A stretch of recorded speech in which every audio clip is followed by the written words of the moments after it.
Okay, so welcome to E-O-Grub. This is the end of the week E-O-Dub cooking segment on E-O Zoom. Always in honor of Vice VZ. Put your V's up. I'd say good morning, good afternoon, and good evening because we are an international and worldwide movement. So no matter where you're watching from, we're going to spend about 2 hours to go through preparation and cooking and then sit down to eat together. It's the premise of this show. Today we set off a Instagram profile that is E-O-Grub, E-O-G-R-U-B. Follow that. Is to provide some home recipes and cooking tips from the fam around the globe. It's on the last Saturday of each month, and then we'll be doing random story posts, as things happen and people feed us so that we can show you how to eat good. So, with that said, I'm going to walk through the ingredients. We're going to walk through the utensils that we're going to need, and then we're going to prep all of the vegetables and all of the elements. This is called mise en place. It's a French term that means having everything in place. So prior to actually cooking your food, you have all things prepared and ready to go to fire. So today's recipe is going to be mushroom risotto and asparagus parmesan. Starting with mushrooms, I have a portobello mushroom. I have some cremini mushrooms, which are also called baby bella mushrooms. We're going to use that in the risotto.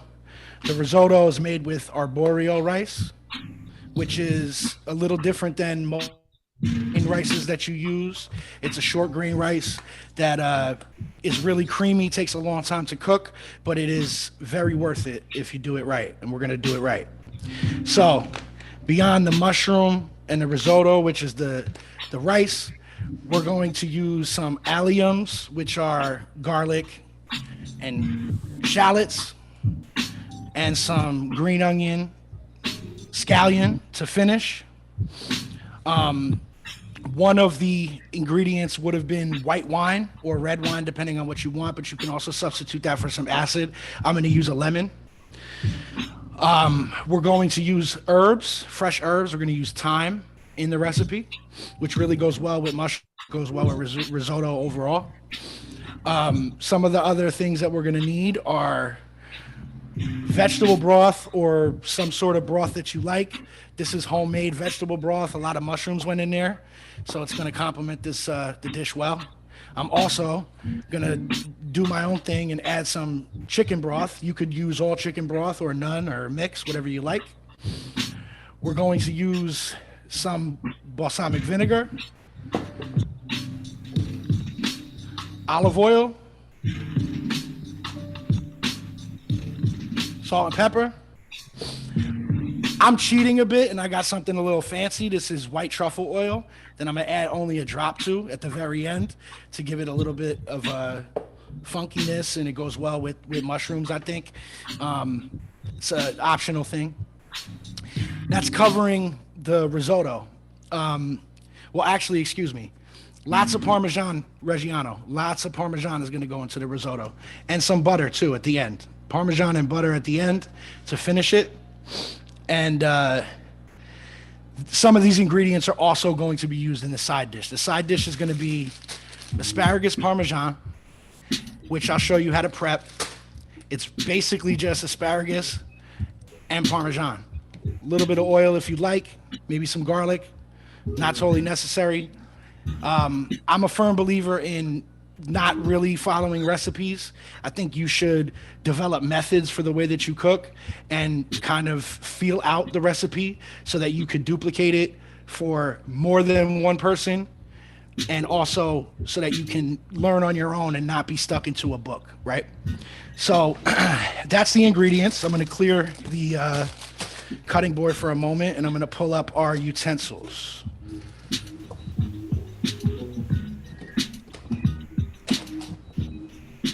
So you're going to need sharp knife.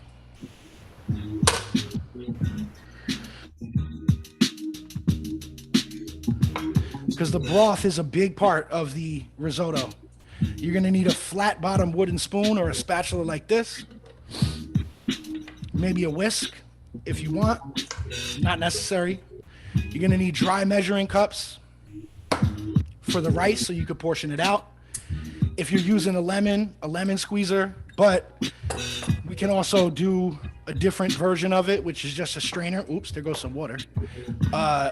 A strainer over a bowl, and you're gonna need a vegetable peeler.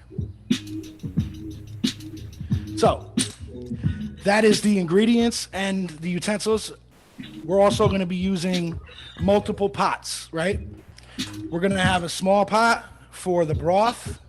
The broth needs to stay at a temperature that's like a simmer, so that when you're adding it to the risotto, it never drops in temperature. It just continues to cook. You're gonna need a large, wide bottom pot, or what's a rondeau, which is about half this size, but something that's got like a really wide bottom, because you want to have a lot of surface area. We're gonna use another pot, a larger pot, to cook our mushrooms in. That's gonna be kind of 2.0 once we get things started. And then we're gonna need some sort of glass dish to bake the asparagus in. So that there is everything that we need to get this going. How does everybody feel? If anybody wants to come off mute and say hello, those that are participating. I see a few things on screen. I'd like to show people how you have your own mise en place set up. It's looking very nice. So feel free to hop off and say something. Say hello. Hello, everybody. I'm here with Veggie Noble. I'm Il Answer. Hello, it's H. Hey, I'm over here with my little vegan substitutes. I got my dairy-free Parmesan, Perfect. my dairy-free butter. Perfect. So's over here with his shoe chef, Mama So's. Nice. And Eileen is ready. I have all my ingredients, and I'm very excited. Thank you. Awesome. Okay. So, first and foremost, let's wash our hands.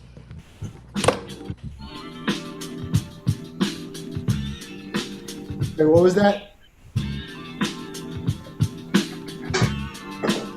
Oh, you heard that? What did he say? I didn't hear it. Wash your hands. Wash your hands, nasty. Oh, I think you said. I did that already, yeah. Okay, so you're ready then. Super important. ready. You can totally wash your hands more than once too. Hey, Dick. This cutting board that I have here is it's an old cutting board. It's an heirloom. It's kind of been passed around through families and stuff. So I have these plastic like cutting board sheets, especially for the alliums like garlic and the onions or the shallots. That stuff will seep into the board. So this thing is always really good. Plus, once you have everything chopped up, you can fold it and pour it in. It's really simple and easy to use. I recommend something like this. If you don't have one, it keeps your cutting board clean, keeps it, if you were gonna be cutting some meat, some chicken, it would keep the salmonella away from the wooden board, which is always a plus. So we're going to start with the mushrooms because that's like kind of the centerpiece of the dish. Depending on the type of mushrooms you guys got, we're going to prep them a little bit differently, right? So first we're going to talk about how to clean a mushroom so that it's nice and dry. You don't want to add water to it. A lot of people tend to just run them under the sink. Not necessary. You can take a dry paper towel or a slightly damp paper towel and just brush off the dirt from the mushroom, right? Dirt don't hurt, but you don't really want to eat it. So take time to do this step. And Kai Vase, who is joining us to cook, also is a producer who released a beat tape recently that's called The Cookbook, and we're listening to that now. So in the intermission, while we're like accomplishing some of the prep work, we're gonna be hearing beats in the background, and that's it's a mix from Kai Vase. He'll let us know when there's beats by him, and otherwise we're listening to a mix from Kai Vase. Yes, sir. So, a good way to keep your station clean when you're cleaning the mushrooms is just to put a dry paper towel down and brush the dirt off onto the paper towel, so then you can fold it up and discard it. So we'll start with that. You take your mushrooms. Most people pop off the stem, which these are edible. We're going to use these in the recipe. A lot of times people think that they're a little bit too stiff. You just got to cook them well enough. They're not inedible. You just have to do it right, and we shall. So I would say start with popping all the stems off of your mushroom caps. Now, if you bought already chopped mushroom, what's the preferable size for this dish? So do your mushrooms have stems on them? No, they don't. They don't. Okay. So what we're going to do is we're going to utilize the stems as like a dice, which we're going to make the same size as the shallots, which are going to go inside of the risotto rice. Now we're going to want to chop up the stems or some of the mushrooms into rice-sized pieces, like a very fine dice. Same for the shallot, and we'll show that. I'm going to use the stems in the dice because they're going to cook longer that way. They'll get nice and tender. Actually, I think the chopped ones I have do have the stems on it. They're just broken up. So I'm just going to separate them right now. If you separate the stems from the caps or stems from the slices, Yeah. and just put them in two different piles, we'll go ahead through how to.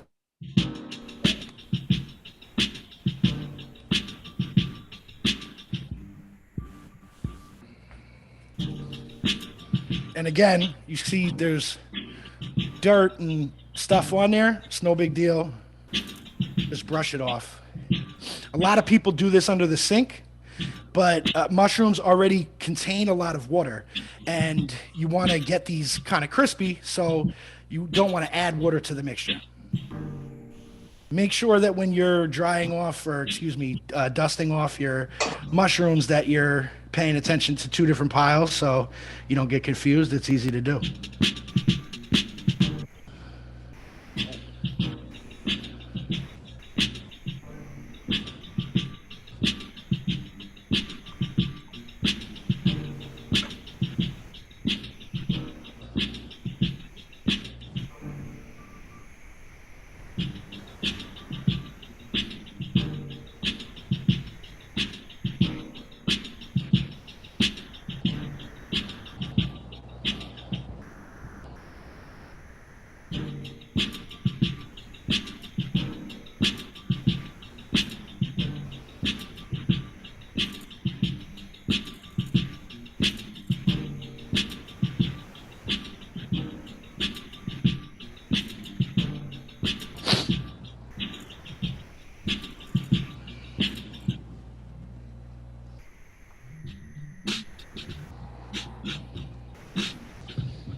This cooking show is not as fancy as other cooking shows where you have like an explanation and then all of a sudden it's already pre-made we don't have the capabilities for that right now, but hopefully in the future we'll be able to do some fancy stuff like that. So bear with us as we prep. This is about a 2-hour segment. All of the time is going to be used. Risotto is something that people kind of shy away from because it is labor intensive. but it is definitely something that is, not many home cooks know how to do. So it's nice to have in your bag, and it is absolutely delicious. I mean, what's not delicious when it comes to butter and cheese, So, okay. So as you are making your clean mushroom piles, you kind of want to separate them into sizes so that you can decide what you want to use for what. Medium, larger, and smaller, right?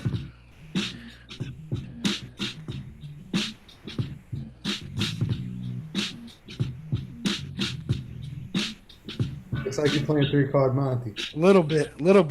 3-card mushroom, you heard? And then for this portobello, right?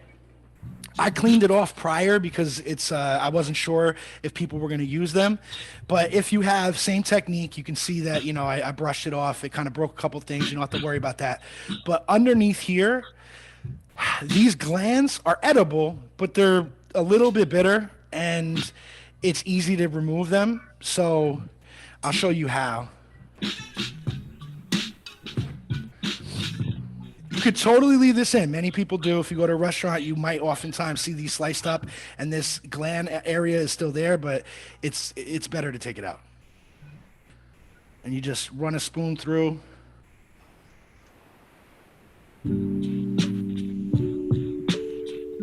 Scoop it out.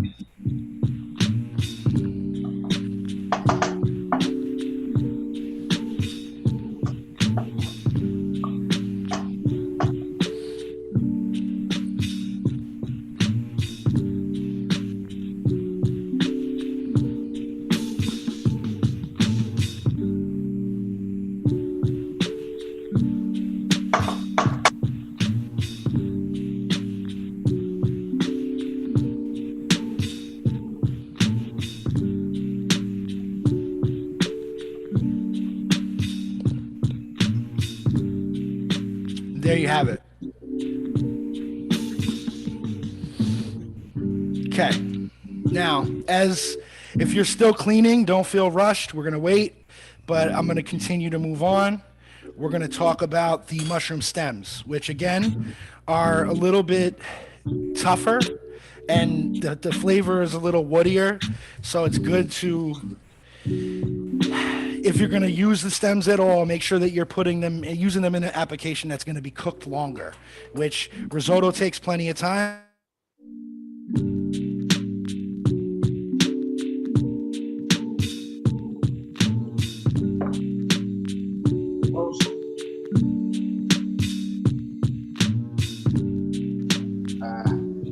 Noble's having a little internet outage, so let's give him a few minutes to come back. That's probably been done. Man, we lost you for like 20 seconds. For like 20 seconds, man. Sorry, I think the last thing I heard was Kaveh say, "Oh no," because maybe his stems are too small at this point. Like if they were already clean mushrooms, they probably removed this very stiff end. Well, There's the part. I just chopped the stems, and this is what they look like right now. So let me know. I'm using mine without the stems. That's cool, man. Yep, totally cool. I'm going to use the stems. We don't have to. We can use some caps in the same application. And I left the caps regular, so let me know if this is the right size for the caps. Let me see. Yeah, caps like a 1/4 inch. They don't have to be any super large or small size. Just uniformity is key, because then they'll all cook the same at the same time. If you others and you want everything to get cooked evenly.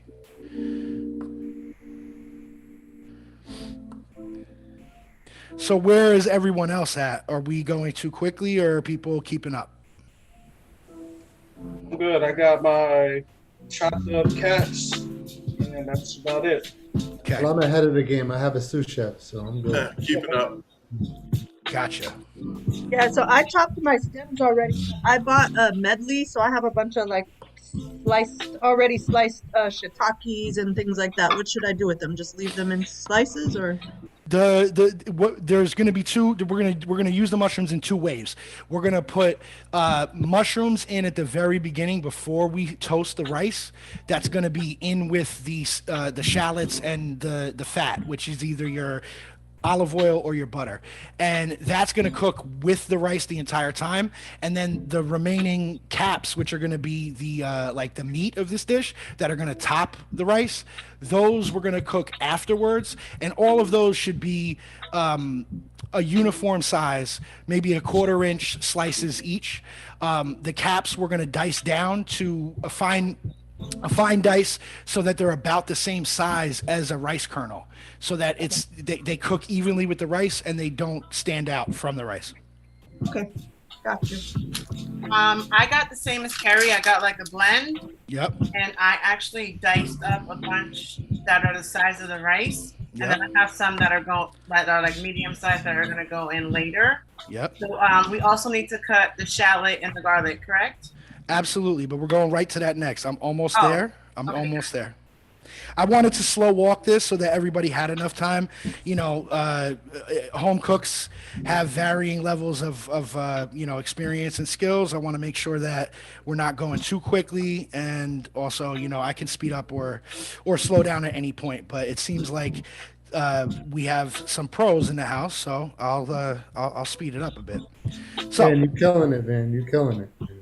right now we have the mushroom stems, right? And when I say dice, I'm saying rough chop through at first, and then just keep going until the pieces are about as small as a piece of rice,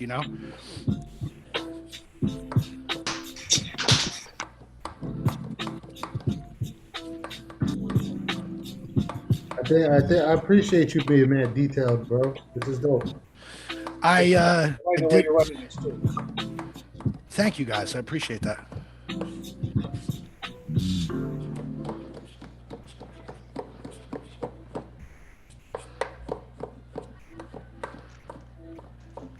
So yeah, Eileen, I might have said this before you joined. We're going to prep every single piece of this and have it in place before we start cooking, so that we can just pull from, our arsenal of ingredients and add them and not have to think about it, Thank you. My husband informed me. Cool.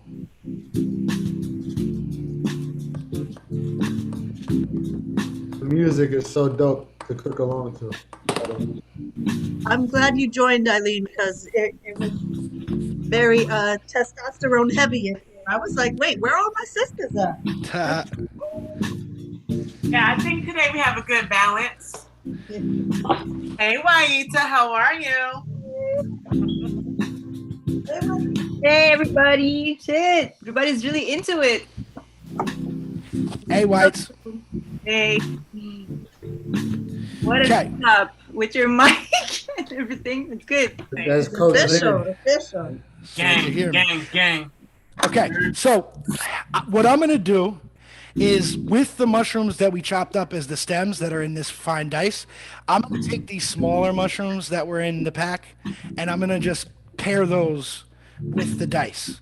And then the larger mushrooms and the medium mushrooms, I'm going to make into the slices. So these over here are going to get chopped up like this, and these larger ones are going to get turned into about 1/4 inch slices, which I'll show you now.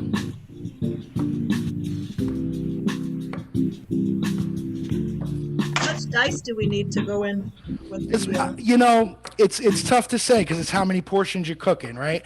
So we're talking about, say a cup of rice per serving, and I would say mushrooms are going to shrink down, so you could go as much as like a 1/4 cup per cup of rice. For the dice, and then for the topping, make as much as you want, because it's going to be really good. It's going to be the meat of the dish, and you can always, save some of that if it's too much, But the stuff that goes in the rice, that's going to be in the rice. You can't subtract that once you add it. So I'd say we're going to do, for every cup of rice, we'll do about a 1/4 cup of mushroom and about a 1/4 cup of shallot.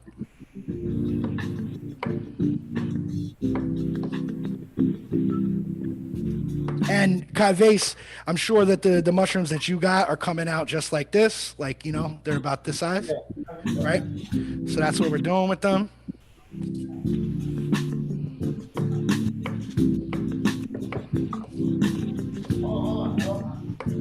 They didn't cut anything out. They're going to do it step by step. I'm just, I don't know, just cut it. I'm going to clarify.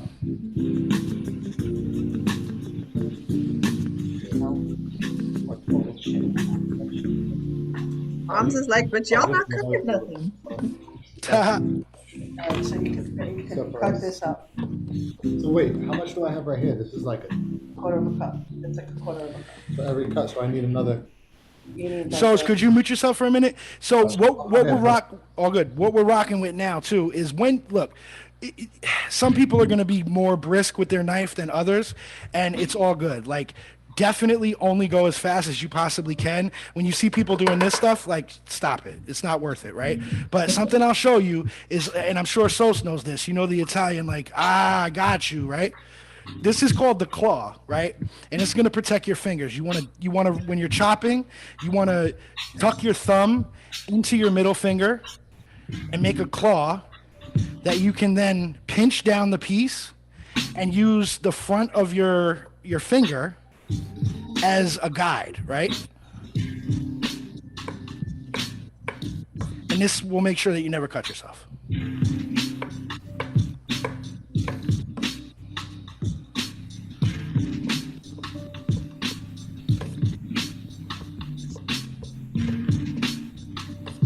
Unless you're a pro like me.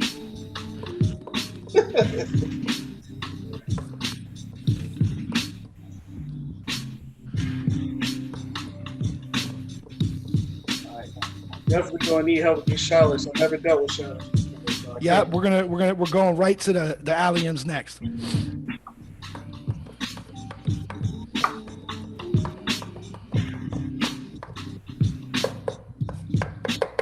How many cloves you think?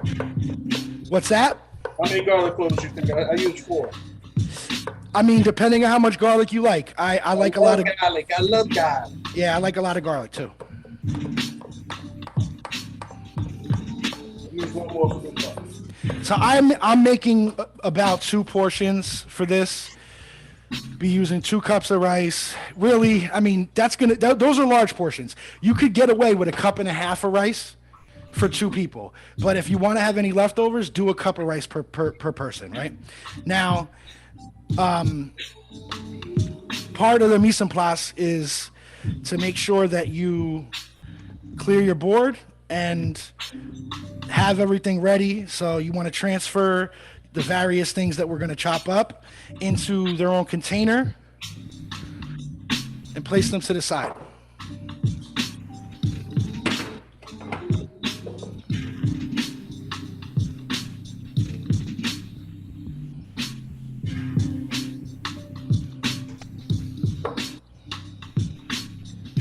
I'm going to go a little extra with this because I want to make it a little fancier at the end for plating. And I'm going to keep these still a 1/4 inch, but I'm going to make them like large striations, you know? A little more than a 1/4 inch. It's all good.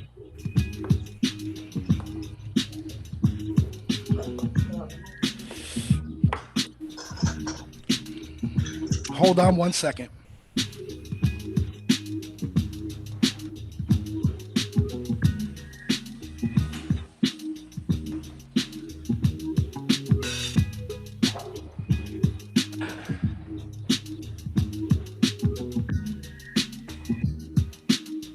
Stick around after this too. At 6 o'clock, we got Flaco Bayo and Holden Roy.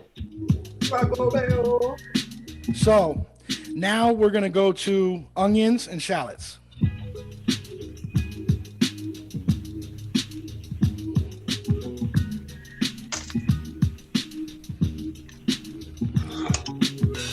Excuse me, garlic and shallot.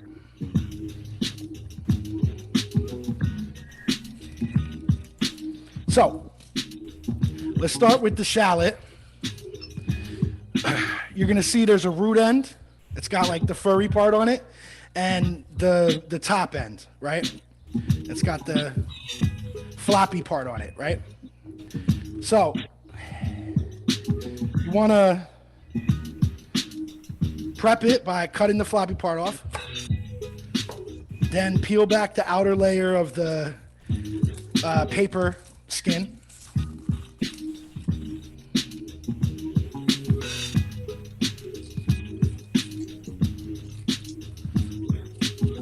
And we're going to dice this up, and I'm going to show you guys a shortcut to that. I did this in the last time I did E-O-Grub, and Rashid's mother said, hey, Pat, thank you for teaching me how to dice an onion. And she was like, I've been doing it wrong my entire life.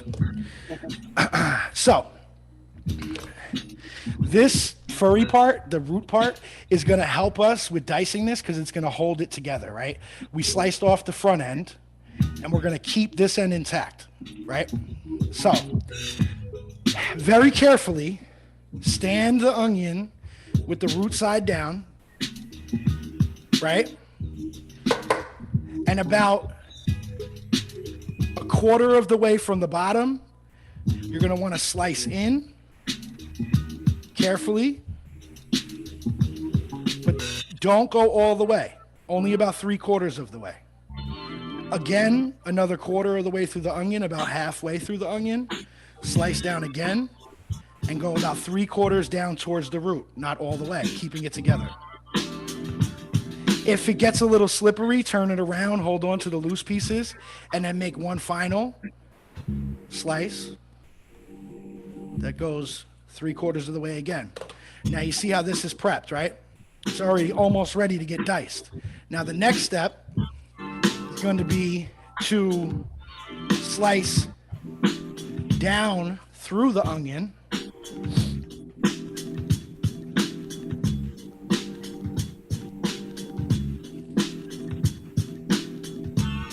Watch your fingers. This is not a race. It's a marathon. Especially on that last part. Yes, on that last part, of course. So now you can see that it is sliced up and down and side to side, right? The last step to this to actually make it a dice, and you can make this, now this can be diced as finely or as coarsely as you'd like. We want these shallots to be the size of a grain of rice. So we're going to try to make them very small, right? So again, with the claw, using the front of your finger as a guide.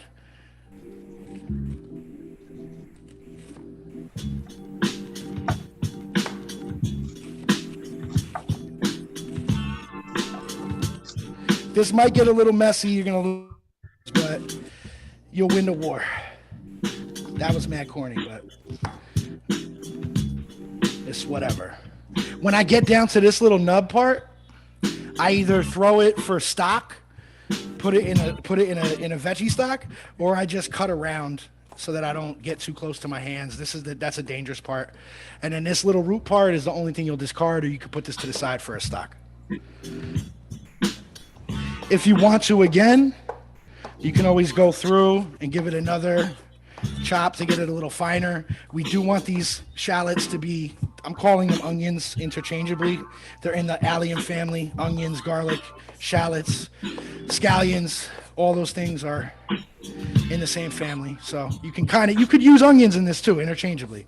You wouldn't want to use a really sweet onion, Vidalia, but like a medium sweet, like a red onion would be fine for this as well. Nice. Okay.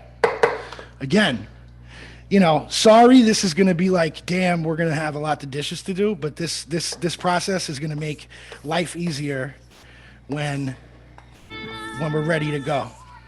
So feel free to skip this. I'm just doing it because I think it's the best practice. I promise you, this is not me. Okay. So if you guys are almost ready with the shallot, we can move to the garlic.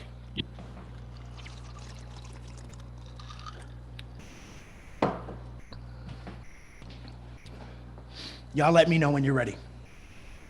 I'm ready.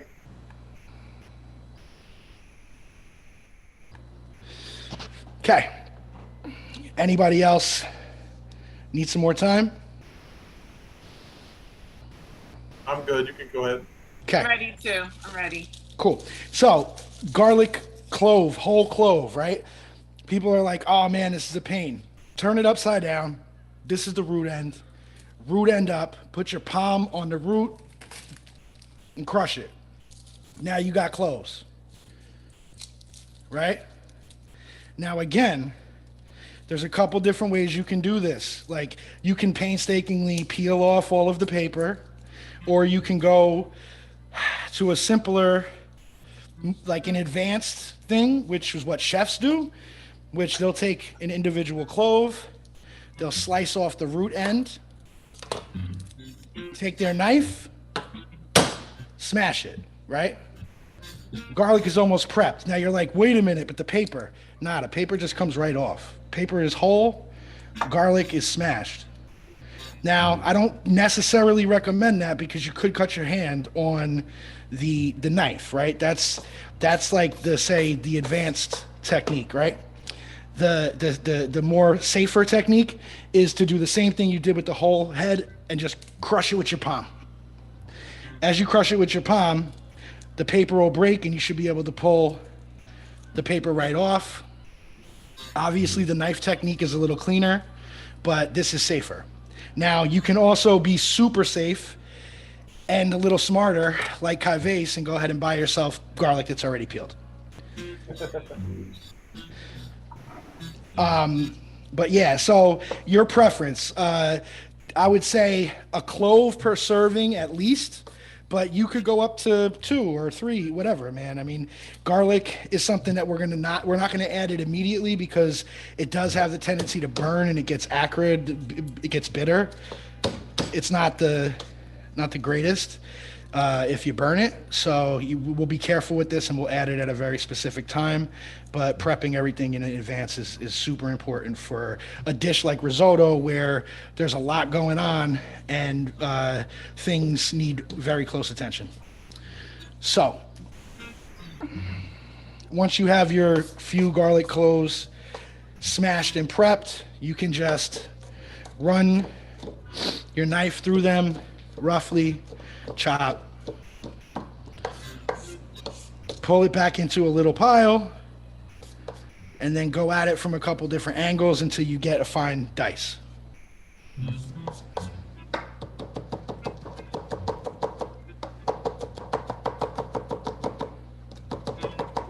Question, Dan. Can I mix the onions and the scallions together? Do they cook at the same time? The scallions? No. Not the scallions, the shallots. I'm sorry. The garlic and the shallots you want to keep separate because we're going to put the shallots in first before we toast the rice, and then at the same time that we toast the rice, we're going to put the garlic in so that it doesn't burn because the fat, either the oil or the butter that the shallots will go in, the garlic might cook a little too long for that. But keep the mushrooms separate, right? Yeah, let's keep everything separate just so you can add them as needed. All right, thank you.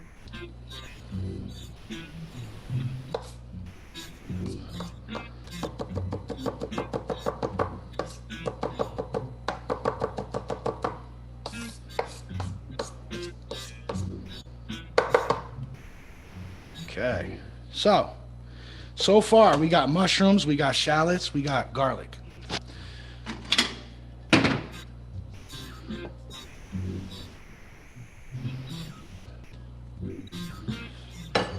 Let's not worry about these scallions yet because this is going to be for finishing at the very end. This is going against what I said about mise en place, but these also will lose flavor as you let them sit. So chopping them right at the end is key. It's the one thing that we won't prep in the foreground. Okay, so last real element of this dish that is not in already a jar or doesn't need chopping is going to be the thyme. If you have fresh thyme, I'm going to show you a little trick. Right? Say we want two bunches like this. One's going to be for the risotto, and another one is going to be for the mushrooms. Right? So you got two bunches. It's cool to have,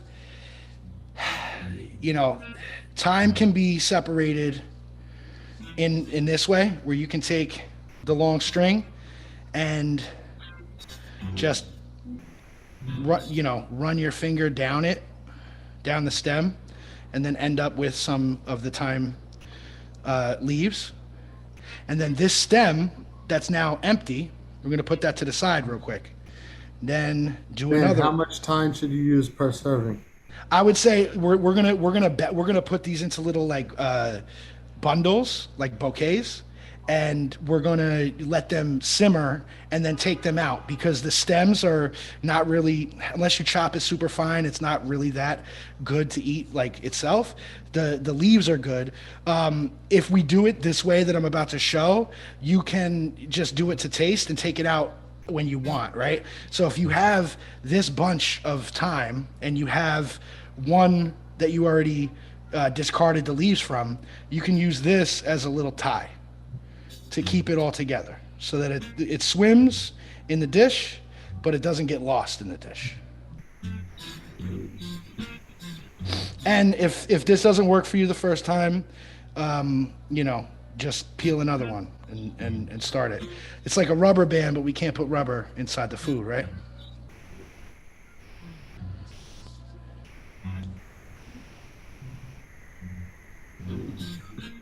So like Christmas up in here.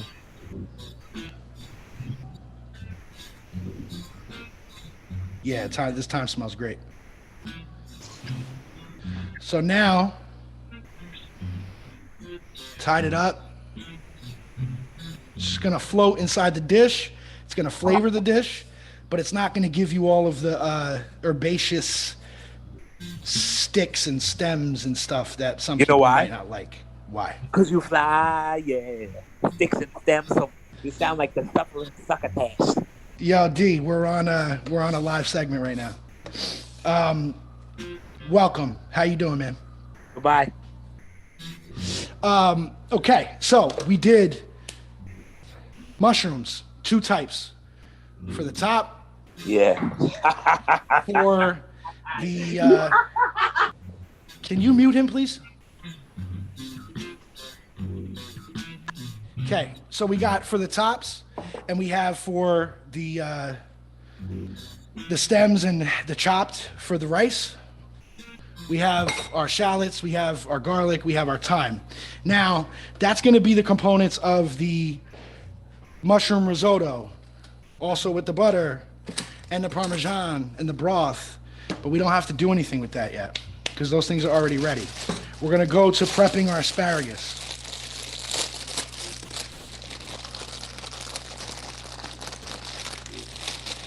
So, asparagus. A lot of people don't like asparagus. I bet you if they try this recipe, they would like asparagus. Now, a dope trick for if you buy asparagus and you get it, like, whether it's in rubber bands or in that bag that I just opened, if you take the asparagus and put it into like a little like Chinese food container, about that round with a little bit of water in it, and stand it up in your refrigerator, this will last 5 times longer than it would without that. This will last like forever if you do it like that, right? So that's a little thing about asparagus that you should know. Now, many people do not do this step, but I think especially because asparagus is not everyone's favorite vegetable, this makes it a little bit more easy to eat, less tough, right? So you want to take a stalk of asparagus, you want to take your vegetable peeler, and you want to identify the piece of asparagus in 3 spots, right? The top is like the crown, and that's like a really delicious part that people might pop off and put into something else, right? The stalk is good, but it's a little woody, so we're gonna peel it a little bit. Really important to look at the bottom about quarter of each piece of asparagus, and it'll be at a place where it's like easy to snap off. This part here is not really that edible. You can eat it, but it's tough. And that's probably the reason why people don't like asparagus, is because many people don't do that step, right? So if you just like look at the stalk and about a quarter, you can feel where it's like tender and where it's more stiff. Just break it. That's how we're going to initially prep the asparagus, especially with the larger pieces. The woodier part, you can feel it. It's like super stiff, and then it becomes a little more tender. Just put your two thumbs, break it. And you could do it more than one at a time if you'd like. These large ones, it's like very stiff here. So you get to about there, boom. Everybody follow?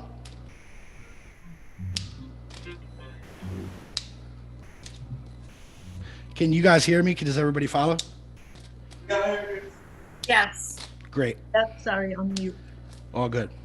Yes, sir. Okay.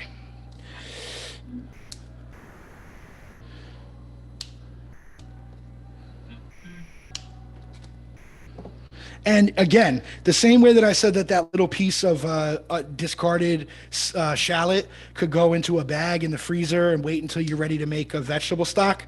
Same thing with the quarter ends of these asparagus pieces. All this stuff does not need to go to waste. You could put it in a freezer bag, put it in your freezer, and throughout the week as you're cooking your meals and you have discard like this, you just put it into the same freezer bag, and then once a week or as soon as the bag is filled, you can dump that whole bag into a pot of water, and you can make your own vegetable broth, which is what Veggie Noble did here. Nah, mean. Okay, so after you have the quarter end stripped and you have your more edible piece of asparagus, we're gonna even tech it up a little bit further so that little kids like it, right? So now that we have this, you're gonna look at the crown. Right where the crown ends, about a third of the way now, slightly peel this bottom part so that it becomes a little more tender. And I'm saying at least two, like one on each side, right? Sometimes three. These scraps can also go in your discard pile that can become vegetable stock.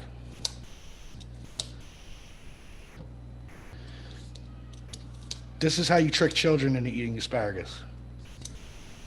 Or don't trick them. This is how, when they actually have it, they're like, oh, wow, I didn't like it last time. It was soggy. It was steamed. It wasn't crispy. That's how you win. The bigger pieces, smaller pieces, one on each side. Larger pieces, maybe a third peel.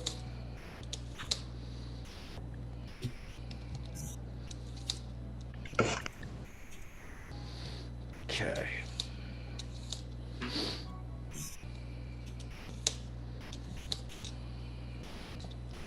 Now you're saying about 4 to 6 pieces of asparagus per person, 6 to 8, depending on if people really like it or not. This dish is amazing because of all the Parmesan cheese that's going to go into it. When I show you that step, you're going to be like, get the hell out of here. That's way too much Parmesan cheese. But when it comes out of the oven, you're going to be like, oh my God, I didn't imagine that it was going to be that way. And you'll be pleasantly surprised.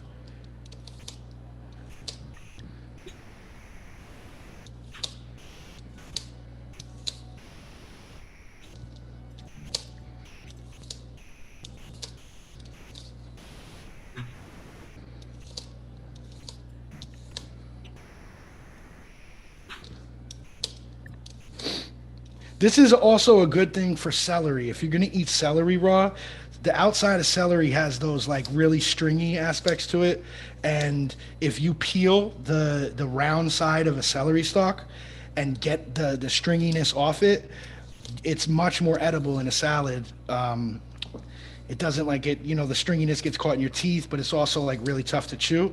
If you peel the round side of a celery stalk and chop it up peel it before you chop it to put it in a salad, you will be pleasantly surprised with the results of that too. I'm definitely making more vegetable broth, so I'm saving all this stuff. Even the paper. This paper stuff from the garlic and from the shallot, this goes in my vegetable broth too. I don't stop there. People think that's weird, but it's not. So, we are almost prepped, and we have an hour, which is just about enough time. So let me know when you guys are ready. In the meanwhile, I'm going to switch the orientation of my camera so that I can show you the stove instead of the prep area. Ready. Cool. Let's make sure everybody is at the same speed. Ooh. Might as well prep this lemon too. Sorry about that. You don't want any of the seeds in there. So a real easy thing to do is strain her on top of a bowl. You half the lemon. And Van, if you're using wine, just have the wine ready, right? No, don't add it yet, or don't do anything with it yet. But yes, you will add the line. You'll add the wine at a certain step, and you can add the wine. It's going to be a little bit. It's only a couple of ounces, Gotcha. But we don't need the lemon, right? You don't have to do. I'm not using wine, so I'm using lemon just for a little acidity in the beginning. If wine is way more traditional, but I wasn't going to go buy a whole bottle of wine to put a couple of ounces inside of the risotto. So I'm using a lemon. It'll give it a little acidity. I'm going to use. So you wouldn't use both? No. One or the other.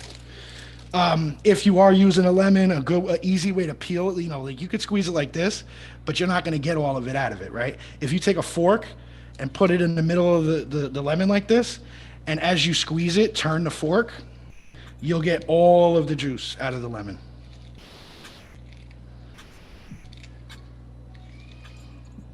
Seeds go right into the strainer. Juice goes into the bottom of the bowl. Fork, make sure that you get all the juice out of it without breaking your hand, straining your hand. And when you get down to like this little eat and it's almost done, easily squeeze everything else out.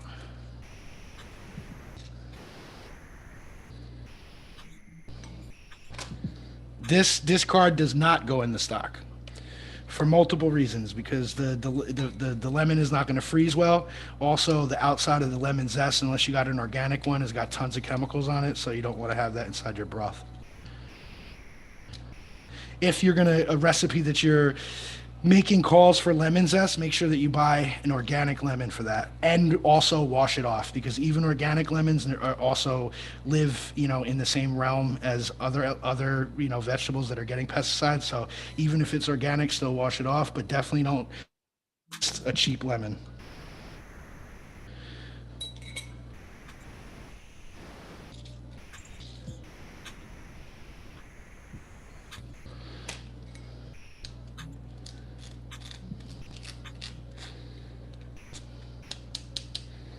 Okay, lemon juice, mise en place in place, everything in place. We are set. I'm going to take the headphones off for a moment and switch the orientation of my camera.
We're back. Now, very important and like super, super important.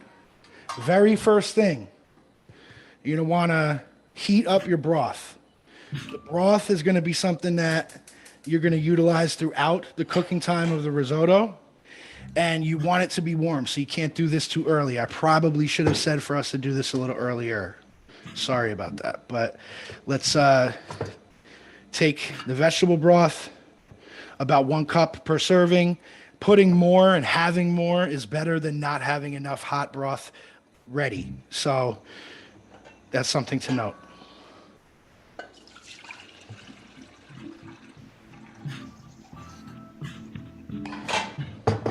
What should we have the stove on? High for this or medium? You want to bring it to like a boil and then down to a simmer. So this is, in this recipe, on a stovetop, the broth is the only thing that we're going to put up on a high temp.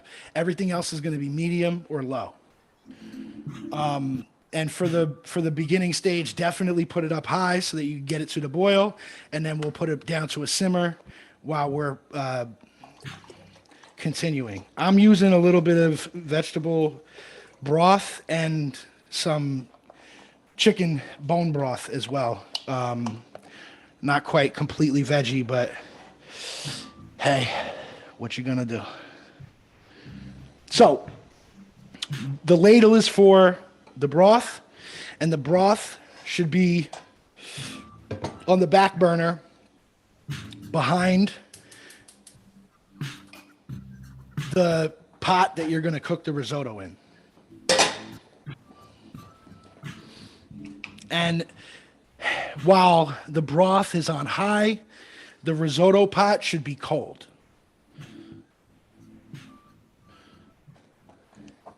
Especially if you're using butter.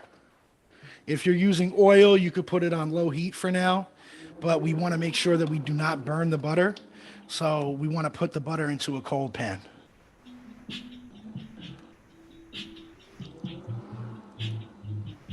Okay. And, you know, I would say about a quarter stick per serving. So I'm going to do 2 cups of rice. I'm going to put in a half a stick.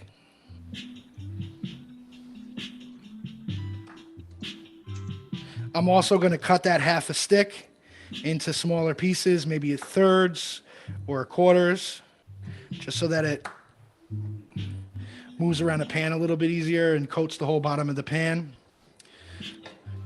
Again, this is the size pan I'm using. You definitely want something that's got a wide bottom so that the rice has a lot of surface area. The whole purpose of this is, instead of taking a serving of rice and putting it in water and putting a top on it and letting it sit, we are going to laboriously tend to the rice and put a little bit of broth into the rice as it's starting to expand in a slow manner. And this is just the process for risotto. It's literally a very labor-intensive thing, but at the end, you will be... I'm a little confused.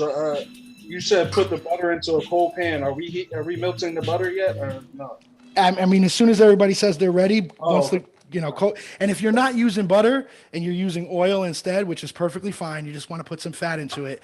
You want to give not too much in the bottom of the pan. You want to cover the bottom of coat the bottom of the pan, maybe a little more than coat the bottom of the pan, but you don't want anything like 1/8 of an inch or 1/4 inch of oil in there. It's going to be too much. You just want to coat the bottom of the pan. The rice pan, correct? Yes, the rice pan. The butter in at once, right? So when we're ready. Right? Yep, a quarter stick of butter per serving. Put it into your pan. You want to be on medium to low heat.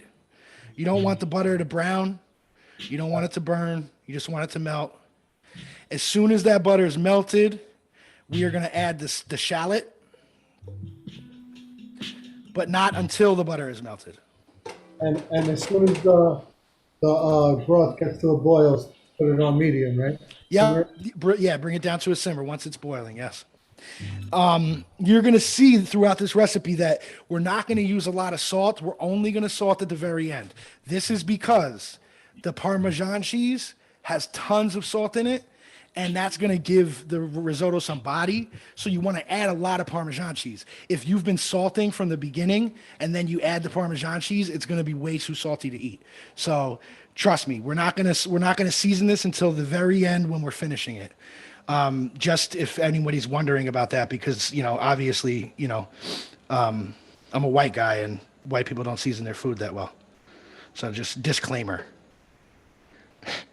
This will be plenty seasoned. You always season your food very well, so you can't count yourself as a white guy. Sorry. Just don't throw any raisins in there and we're good, Ben. Yeah, no, I know. I'm not making potato salad today.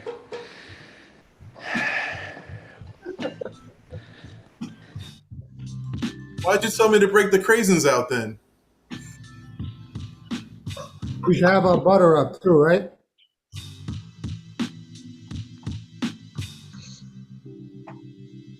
You guys got your butter up? Yeah, just doing my All right, cool. All right. scallops. And you said butter on like medium to medium low. Yep. Make sure that it doesn't brown. Keep it kind of low. You just want to melt it. Get it warm.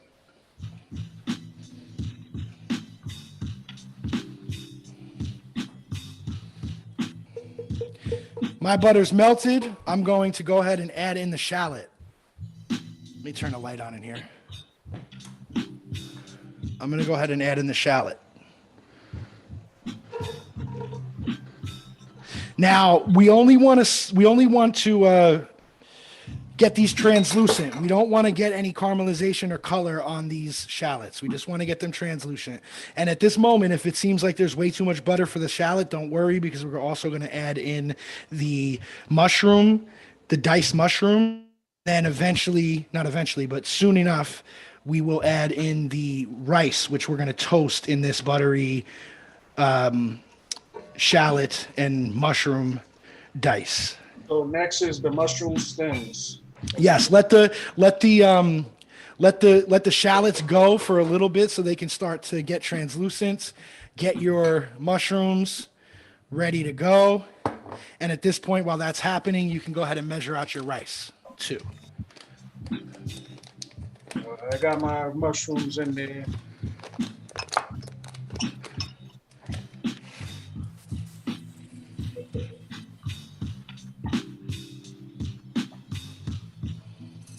Ooh, okay.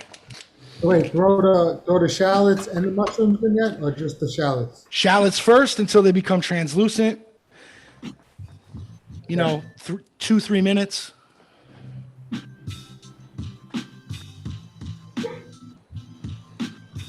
Once we get, I might be a little ahead of the game. I got my mushrooms in now. That's fine. If I keep asking you questions, is because I don't want to burn anything. So keep it on low heat. Keep it on low heat. You won't burn low it. heat. Yep, So low heat. what's the next step after the mushrooms? It's going to be to add the wine if you have the wine, or to add the lemon juice if you're using lemon juice. And then after the wine burns off the alcohol taste, which is going to take about a minute or so, you'll see it. We'll go through that. Then we're going to add the rice, and then we're going to start introducing broth. So in this moment, while others are, getting themselves situated, we have everything prepped, which is super important why we did that in the first place. Let's take the other half stick butter and put it in the pot that we're going to use for the mushrooms. Again, cold pan. Turn it on, put it back to low. Melt that butter. You also might want to have a little bit more garlic to add to the mushroom stuff. I chopped off enough for my risotto, but not enough for the mushrooms, so I'm going to chop a little more.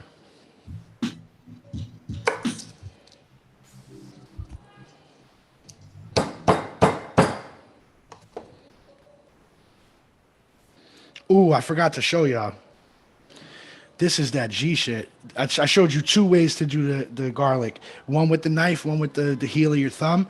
There's also the brass knuckle smasher on deck. If you want to get that shit popping, you could just pow, pow, pow. But that's extra advanced. You got to know somebody to get one of those.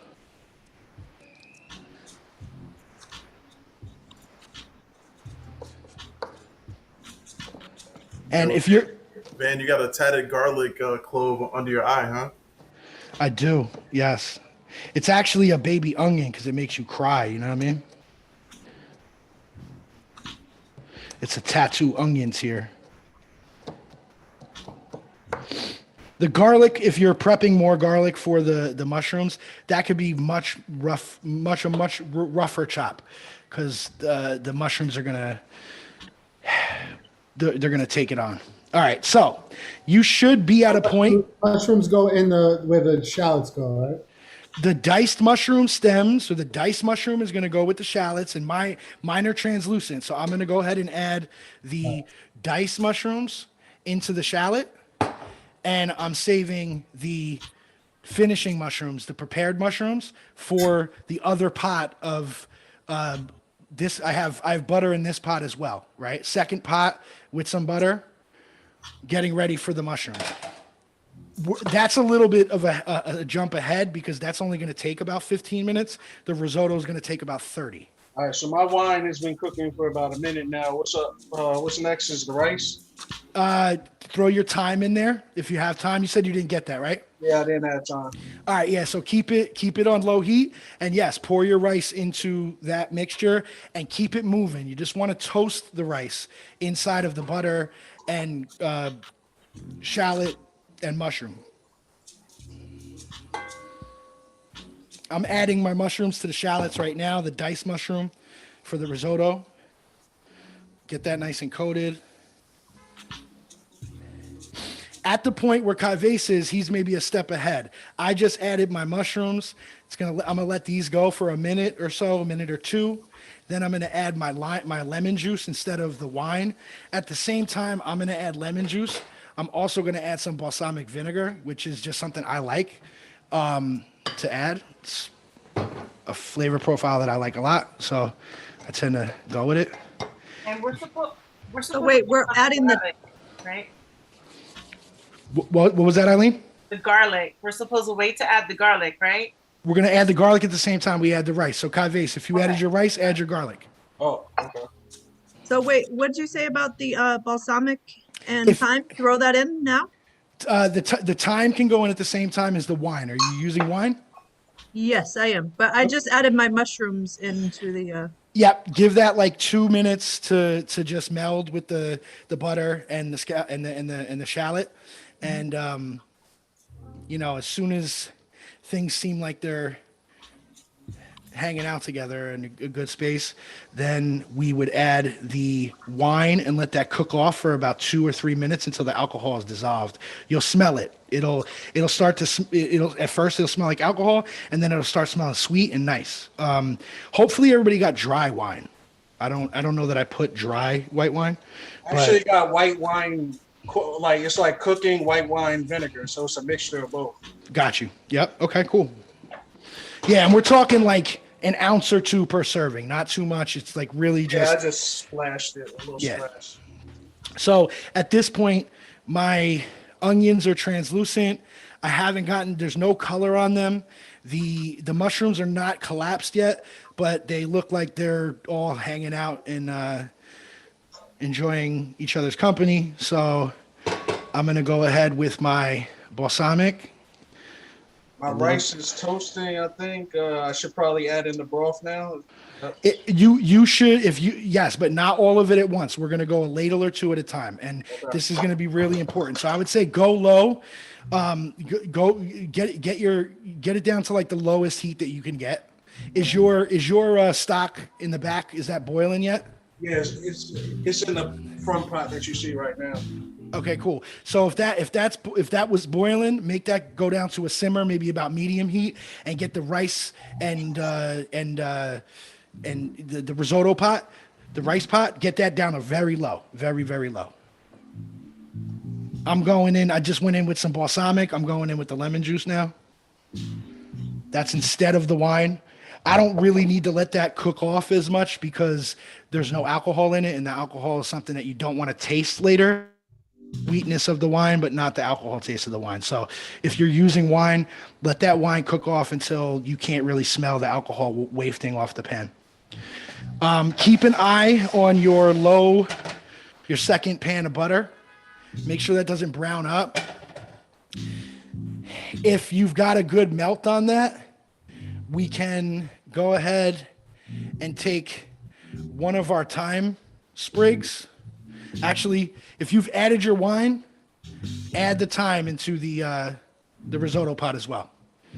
And if your butter is melted in the mushroom pot, add your thyme to the butter in the mushroom pot.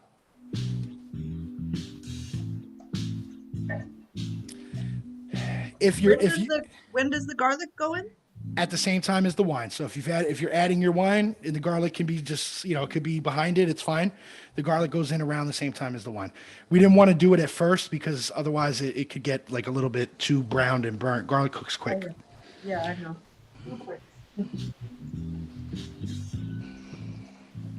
Okay, so now in the risotto pot, the tie up thyme, and do we use the flakes? Throw all the flakes in there? you could put the flakes in there. I tied it up into the little bunches so that I could take it out later and the flavor will be in there, but then there won't be little particles of the actual herb. But it doesn't hurt. This is going to cook over like a 30-minute period. It's going to take 30 minutes once we start adding broth. So don't worry about it. The time will kind of disintegrate anyway. Thank you. So right now in the risotto pot, we have shallot, we have butter, we have shallot, we have mushroom dice, we have white wine or vinegar and lemon juice. Then we added our garlic and thyme, and we're just letting that get together until the smell of the alcohol is gone. Kavés is ahead of us. Some of us are using wine, so it might take a moment until you're off. I don't need that, so I'm going to go ahead and add my rice in a cup at a time. I'm making 2 servings, like 3, so I'm using 2 full cups. I'm not looking to have leftovers. I'll make a fresh batch tomorrow if I like it, if I so desire.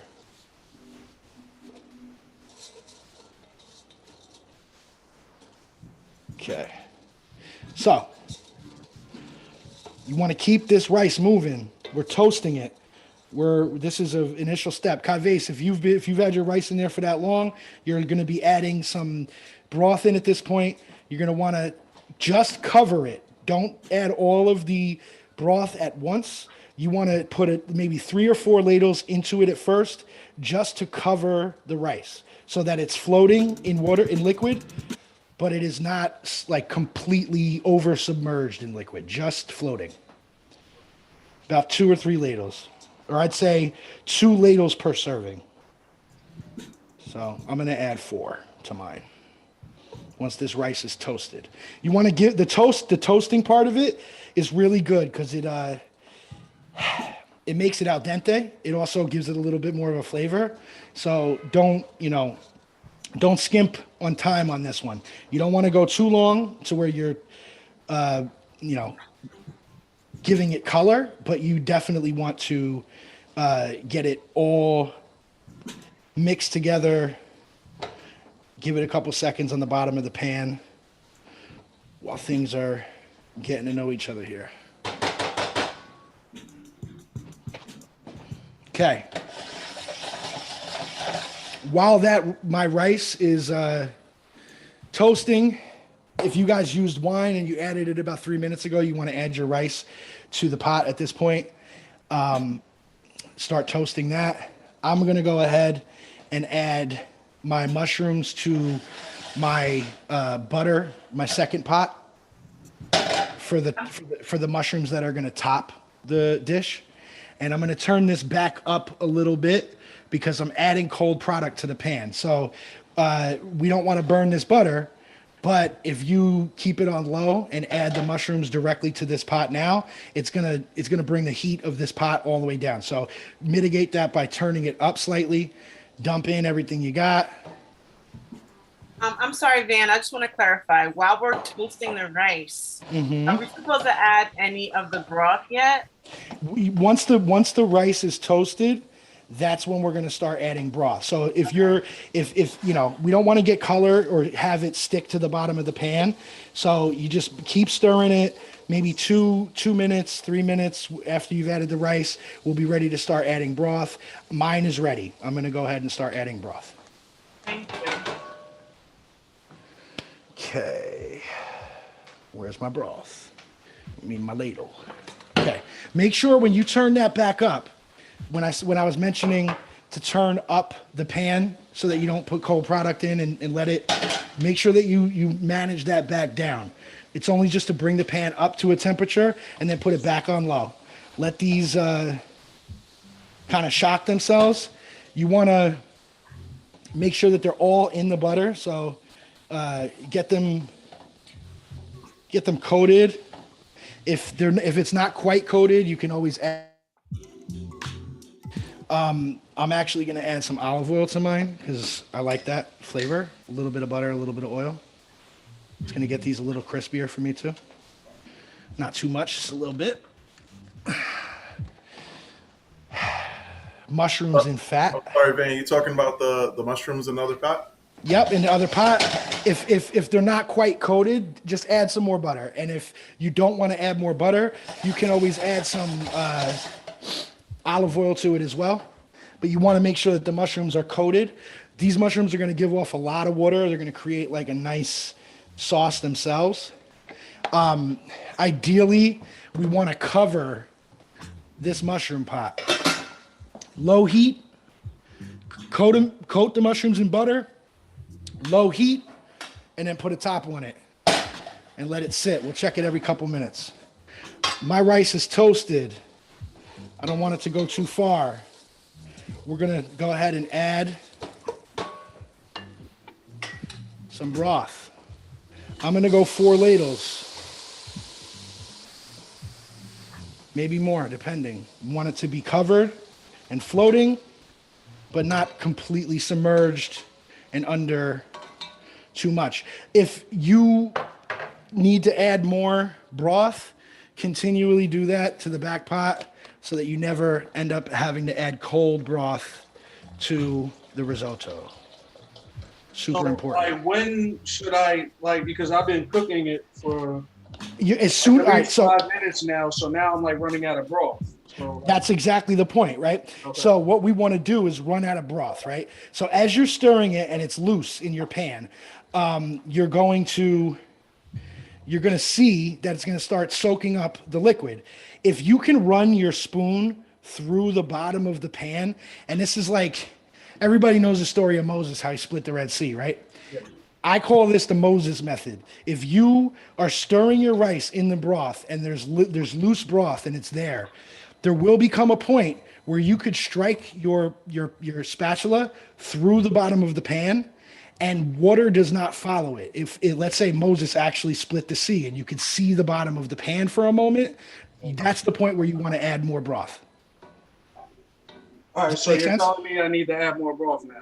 If you can see if you strike through the middle and you can see it doesn't immediately give liquid to behind your spatula, you want to make sure that you add more broth. Yes. Even after it's been cooking already for 5 minutes? Definitely. We're going to keep adding broth. We're going to add broth a few times until we start to taste it. This it's just like regular rice. It takes a while. It takes regular rice takes 30 minutes. This is going to take 30 minutes, but instead of us putting all the water in at once, we're introducing it in phases.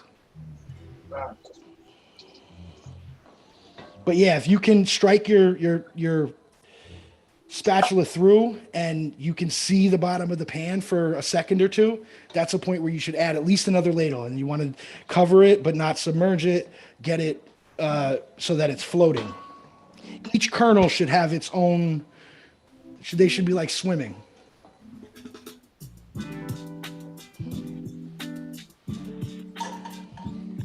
Okay, so where's everybody at? Because if you've got your risotto on low and you've added some broth, right? And you got your mushrooms in the butter and you've got them topped, is everybody at that space at this time? think we're still. Okay, cool. So the reason I'm asking is because we want to prep. What Go ahead. space were you supposed to be in right now? We should at this moment we should have added the rice and added some broth, and we're letting that stir and soak up some liquid. Should be in the other pot, or our finishing mushrooms should be in the other pot, and they should be on very low heat. Very low heat.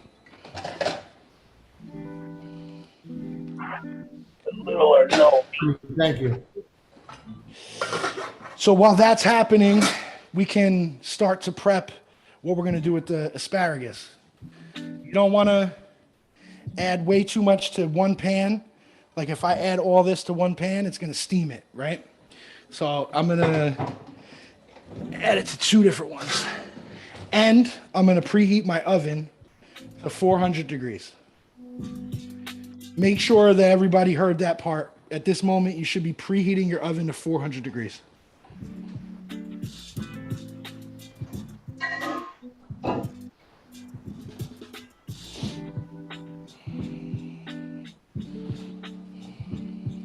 If you've got a bunch of different sized asparaguses, like this is a larger piece, this is a smaller piece, mix them well amongst each other. Don't put all the thick ones in one pan and all the thin ones in another.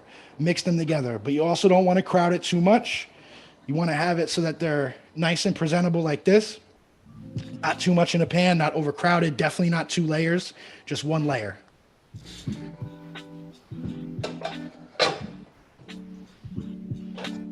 Van, if you have like a large lasagna size glass pan, can you put them all long ways across there, or it needs to be separate? As long as it's not in 2 rows, you're good. Okay. Like as long as it's not doubled up on top of each other, you're in good shape.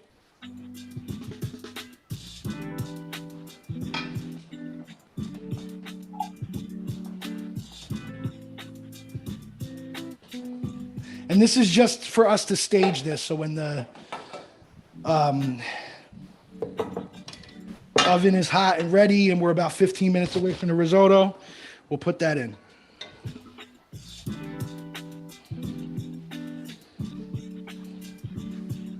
Okay, my risotto definitely needs more broth. Keep checking on that. You definitely don't want to let it dry out.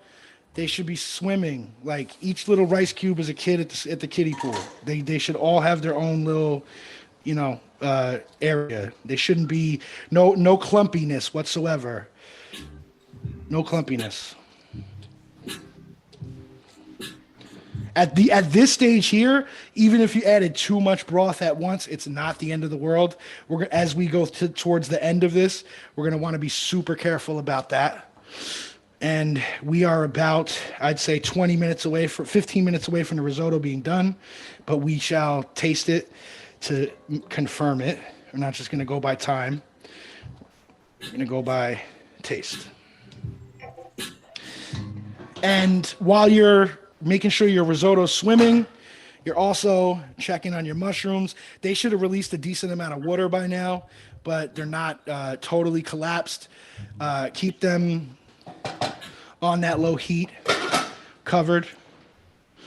You can feel free to season the mushrooms however you would like. We're attempting to make the mushrooms the meat of this. So I'm gonna add some lemon garlic seasoning. We're definitely gonna add salt and pepper at the end. Feel free to improvise in this point. It's whatever your family likes. Want to make it, season it like you'd season some meat.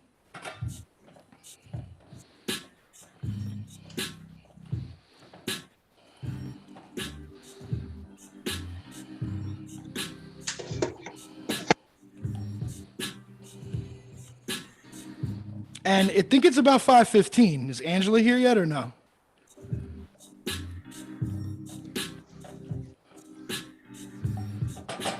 I haven't really been able to look because I've been doing my thing. I'm sure you guys are all in the same boat, so let me check. No, she's not here. She is not here. She hasn't answered our calls today. Have you spoken to her? Got it. Give me a second. I'm gonna step away for one moment, and I'll be right back. And I'll tell you right now, don't recommend this. Like, do not step away from the risotto. I'm going to do it because I'm used to it. I know where I'm at. Because I'm going to step away, I'm going to go ahead and add some more broth so that I can buy myself a little bit more time. And definitely also make sure that I have it on the lowest heat setting, because the worst thing you can do is walk away from a risotto. It'll ruin it. All the effort will be for nothing.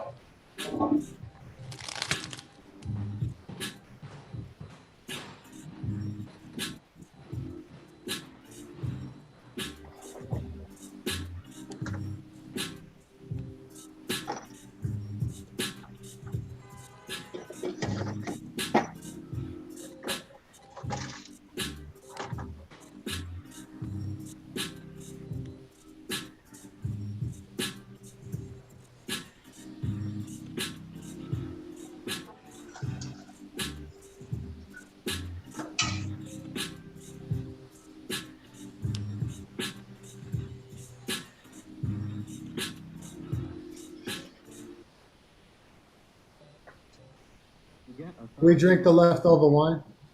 I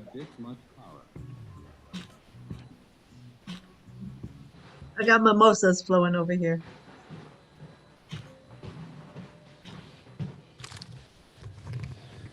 Okay, rushing back to make sure that nothing happens. I'm going to pick the heat back up. And oven should be almost preheated to 450, yes or no? Excuse I me. thought you said 400. I did say 400. I'm sorry. 400. And should we have anything pre-prepped with the asparagus? Asparagus should be inside of like a casserole dish, one layer, definitely not two layers. Lay them out, and I'm going to instruct you guys next, and you're going to be like, this looks crazy. What is he talking about? But trust me. No doubt. Thank you, man. So we're hoping that while we're letting those mushrooms saute, the risotto boil down, we have our oven preheating. We have asparagus here, as you can see. And this is when I said you cannot have too much Parmesan cheese. And you're going to see why. This is going to collapse. This is going to be something you might not be used to, but I promise you, at the end, when this comes out of the oven, you're going to be like, damn, I'm making this tomorrow.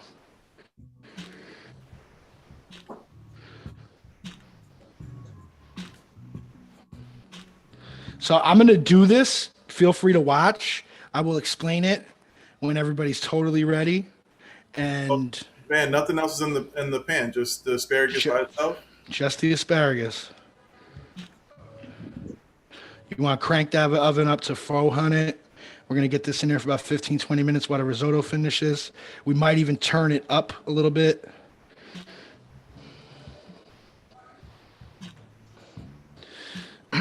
If you're watching me, you're seeing that I'm totally covering the stalks. I'm not covering the crowns at all. I'm also allowing cheese to go overflow on either side and over the bottom.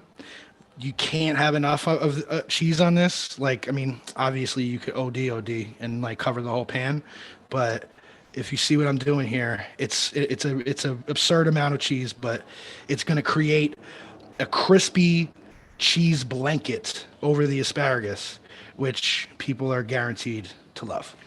Thank you.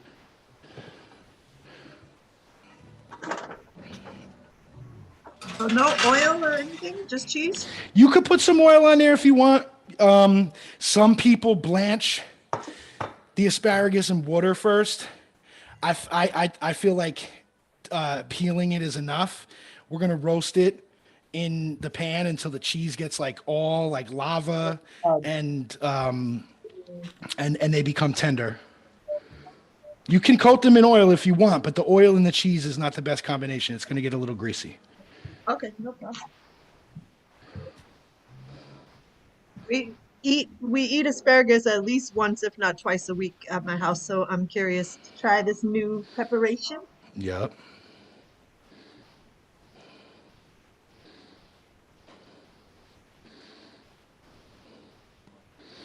Now, don't use all your cheese on this. If you don't have as much cheese as I got, use half of it because we need cheese for the risotto as well. Don't let this side dish prep take your eyes off the risotto. If the risotto starts sticking to the bottom of the pan, all this effort's for nothing. So make sure you keep your eye on your risotto. Keep them swimming. Aye, that was hot.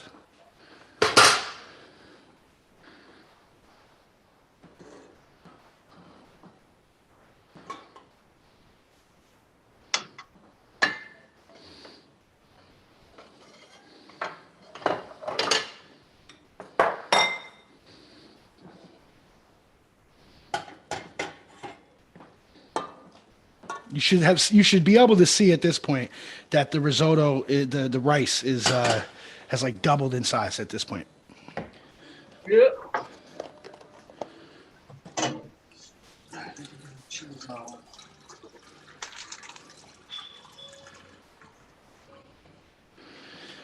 Also, if you've added your asparagus parmesan to the oven, or if you're in the middle of that at the moment, definitely take a minute to take the lid off the mushrooms, see where they're at. If they're simmering, good. If they're not simmering, turn it up a hair. What is your opinion on, like, if you wanted to saute your asparagus?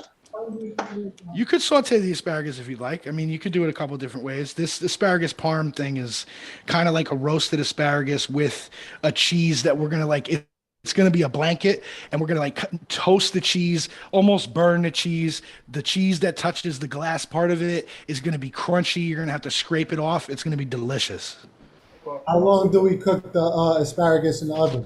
At least 20 minutes, maybe a little longer. It's going to be as long the rest of the time. You know, we're going to keep our eye on this risotto. What time is it? 5:23. Risotto should probably have about 7 more minutes, but we're going to need to finish it, and we're going to need to plate.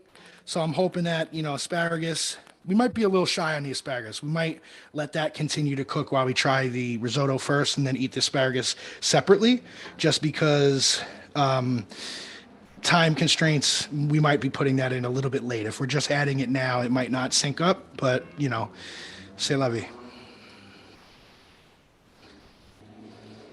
When you're doing this Moses method that I was talking about, you should be able to see that there's like a creaminess to the broth that comes from the butter in the beginning, of course, but then also this specific type of rice is arborio rice, and it releases a lot of starch into the liquid. And the whole point of this is that we're going to have kind of not soupy rice, but loose rice that has a broth that was built up with different flavor profiles and is like its own thing, you know? You can't really compare risotto to rice that you eat with any other dish. And if we've done this right, you can't really tell the difference between the mushrooms, the onions, or the rice. It all kind of looks uniform. The only thing that should be standing out is your thyme.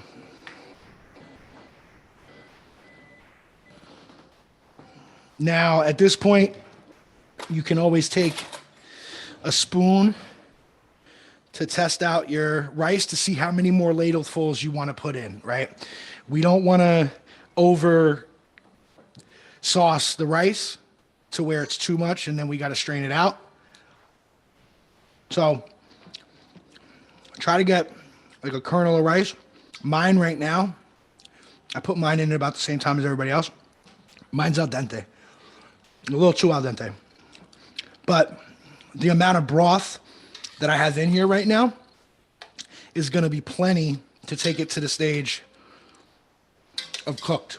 By the time this absorbs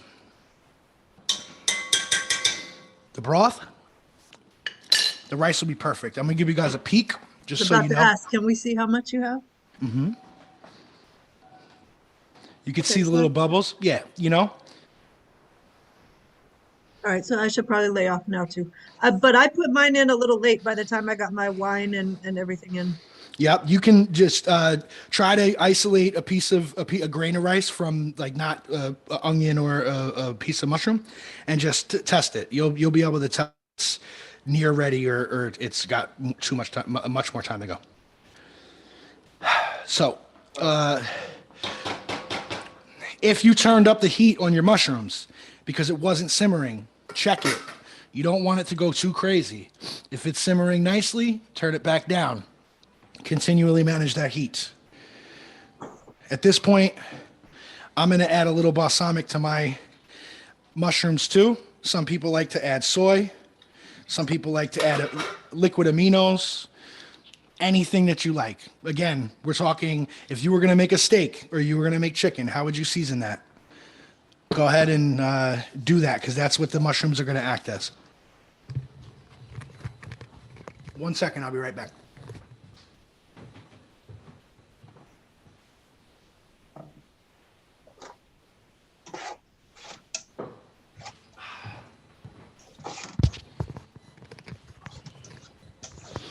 Your rice, the broth in your rice should be very slowly bubbling, a low simmer, not boiling. You want to cook this super slow.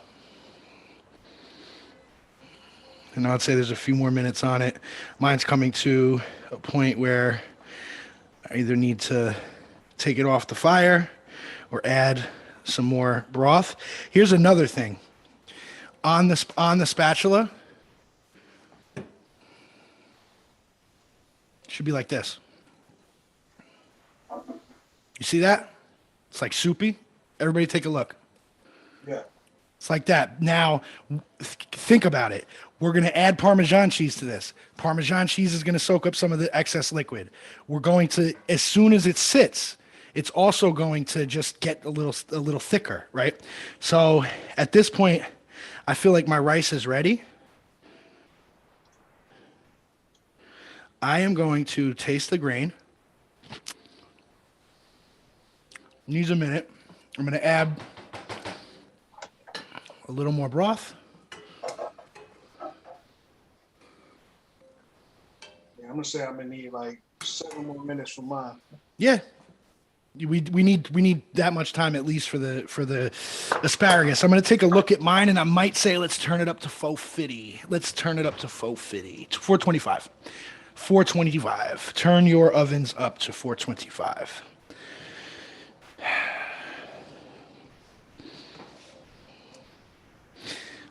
I forgot to add my garlic to my mushrooms. No big deal. It's got 7 minutes. That's plenty of time to get the garlic down. I probably think it's going to be even better that way.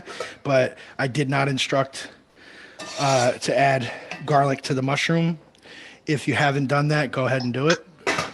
If you don't want to do it, omit it. It's optional. Oh, so extra separate. I put some garlic in the mushrooms too. And at this point, when it's got, about 5 or 7 minutes left, it's a good time to add that. You should have like a nice a bit of liquid in here, not just the butter. The mushroom should have released a bunch of liquid. That's going to be good. As this continues to cook, that's going to caramelize that's going to evaporate, and the mushrooms will caramelize a little bit, and they're going to be slamming. I'm going to get some more butter out of the refrigerator because I need that to mount the risotto, and it's not totally, you know what? Nah, I'm not, because I'm adding this truffle oil. Bang, bang. But after the risotto has got its final ladle of liquid, you can see the bottom of the pan. It's nice and soupy. We can add some more butter. If you'd like Kerry, I would say, because you're using vegan butter, don't do it, because if you add too much of that to things, it tends to get weird, or too oily. It's a little oily. Don't you, if you're using vegan butter, don't add any more. But if you're using like whole butter, you're going to want to add maybe a little quarter stick, not even a quarter stick, a little more than 1/8 of a stick, just to coat it.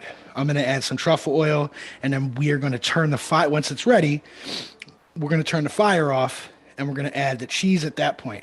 You don't want to add the cheese beforehand because it will stick to the bottom of the pot.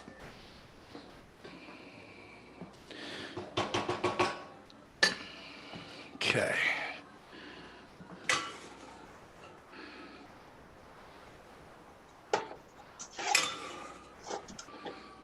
Oven is now preheated again. Okay, good. Yeah, baby. So you'll start to see that the cheese that's on the glass, not on the asparagus, is going to get super crispy. That should... Hold on one second.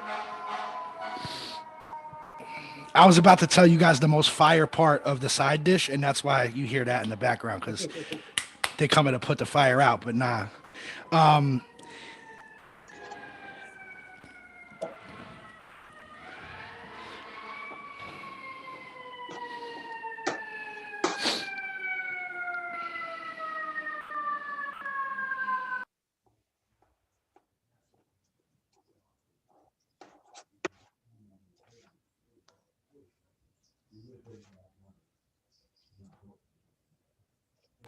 How you guys feeling with everything? You feeling okay?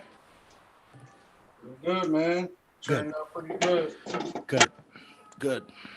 Yes, I think my rice is ready too. Yep, check it out. If you don't want it to be soft, so it's you want it to be a little al dente. If that's where you're at and it's got like a little bit of a soupy texture to it, just turn it off, let it sit for a minute. We could always catch it back up if it needs to be hotter. Definitely don't want to overcook it. Again, we just spent 30 minutes, laboring over a pot. We definitely don't want to take it too far and have wasted all that time. I'm going to go back on mute because it sounds like there's actually a fire on this block. Hold on.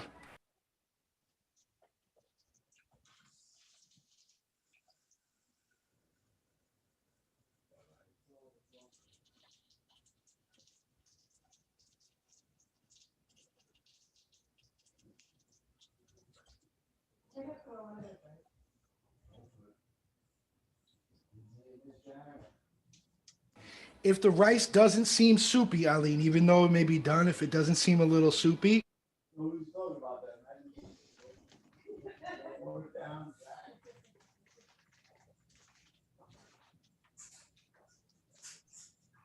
Mine does, but I'm worried that it might dry up.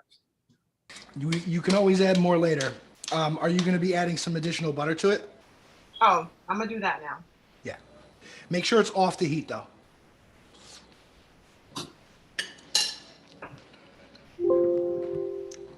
Oh, damn it.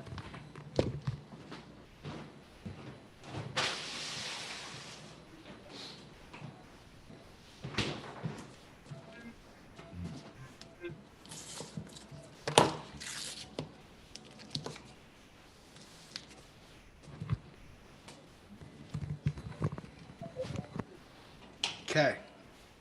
I'm going off heat, butter in, mixing that around, let some of the steam escape.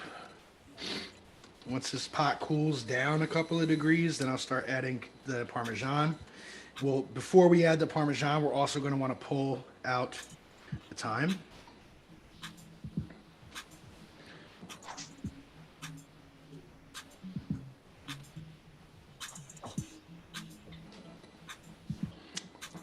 And again, remember, when you're tasting this, it's definitely not going to have the salt profile that you want. We haven't added any salt yet. We haven't added the cheese yet.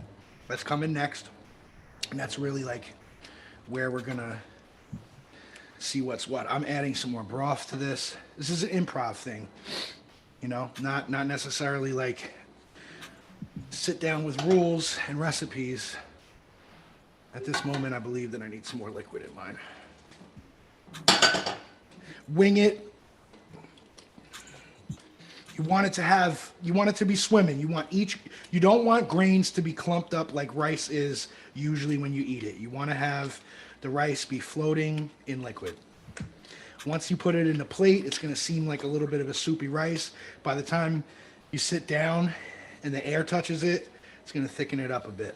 You definitely want to maintain the slide off the spoon. If you can turn your spoon to the side and it doesn't slide off like that, it needs more liquid.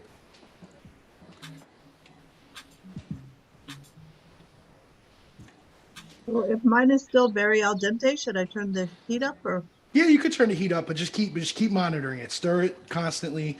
The problem with the heat up is that it could get toasty and get stuck to the bottom of the if you turn the heat up, just make sure you're constantly stirring like this. Very, very, circles, strikes, all different things. Make sure that you're not letting the rice stick to the bottom. Definitely feel free to add more liquid. It ain't gonna hurt it. You can always turn the heat back up a little bit. I'm gonna go ahead and mount this with my cheese now because mine's been off the heat. I've stirred in my butter. My butter is melted. It's got the nice soupy consistency that we want. Now, I think, honestly, I might end up wanting to have a little bit more broth. So I'm gonna go ahead and put some more back up because once we put the cheese in, you can imagine that the cheese is gonna soak up some of the liquid as well.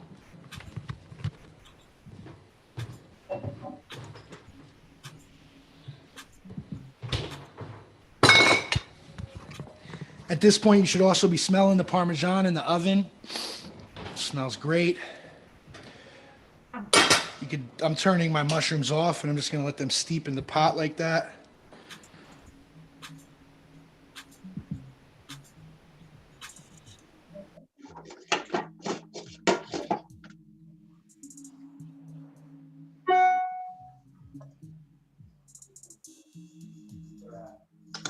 Okay. Everybody feel comfortable? Any questions?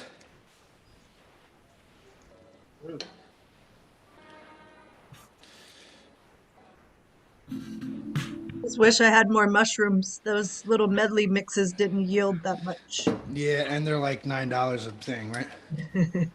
They were like $5 a thing, maybe. Yeah. What'd you have, like lion's mane and shiitake and stuff? I had shiitake, some oysters, some of those little, what are they? Maitake, you know, the little thin ones with the little tiny cap at the top? Yep, maitake. Yeah, I had a little mix. Or maybe enoki. Oh, it could be enoki, yeah. All right, so when you think your rice is done, what do you say? Just turn it off the heat and then put it in the Parmesan? Yeah, turn it off the heat. If you're gonna add some butter, some real butter, add some real butter. And then once it's like the steam is kind of dissipated from turning the heat off, then we're gonna mount the Parmesan. Now, is it okay if there's still like little pools of liquid broth in there while it's done? You want that, yes. If there's not little pools of liquid, add some liquid. Okay.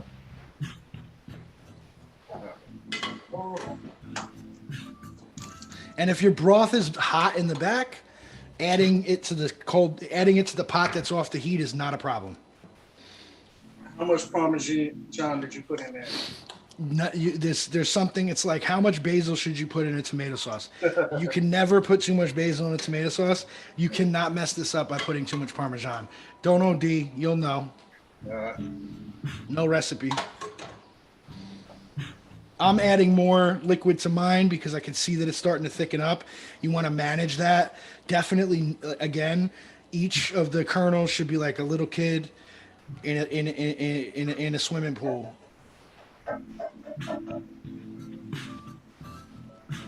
Adding way more. Show.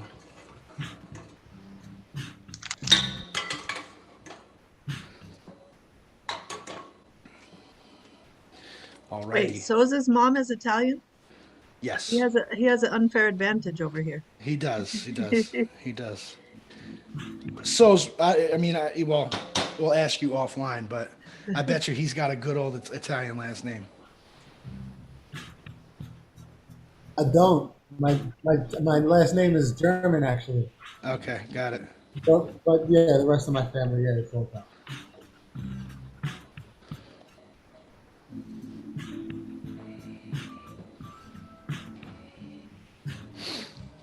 So again, when you add that Parmesan, you'll see it starts to get nice and creamy. If it is soaking up any, too much of the liquid and things aren't soupy anymore, you could always add a little more liquid. But this is the point where we're going to test for salts. We're going to taste after everything's incorporated. We'll take a taste to make sure that we don't over salt. We will add some salt, but the Parmesan is extremely salty itself. And we want the rice to be al dente the whole time, right? Yes. And swimming.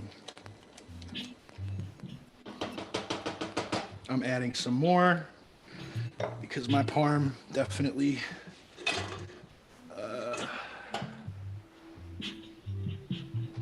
soaked up a good amount of that liquid.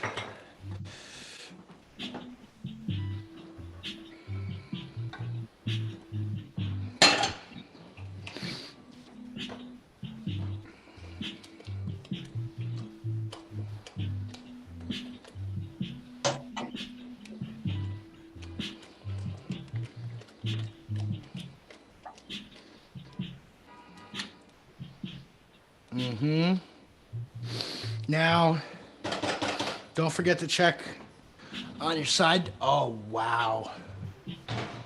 So lit. I'm turning my all the way down to 250. My Parmesan asparagus is nice and crispy, golden brown, looks delicious. I'm turning mine down to 250 to keep warm.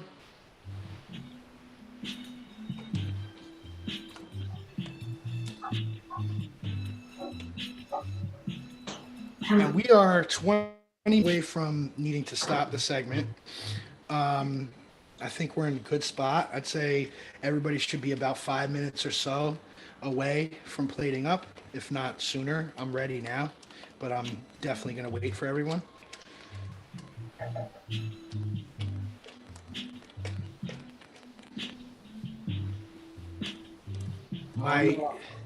I don't know if this is the way it's supposed to look, but I may have made a boo-boo, but... Let me see. Hold on. Damn, Angel ain't pull up for a shot? No, it doesn't look like she did. It's a little too creamy for me, I think. Let me see. Pull it back. It's a little creamy. It's a little creamy. What you put? How much? You got more broth on deck? Yeah, I do. Add more broth. All right. It was after I put all that Parmesan in there. Yeah, I put a ton. Mine's creamy as hell too, but I like it that way. I mean, look. All right. Now, at this point, we're tasting for salt. We put the Parmesan in. That's going to add some salt.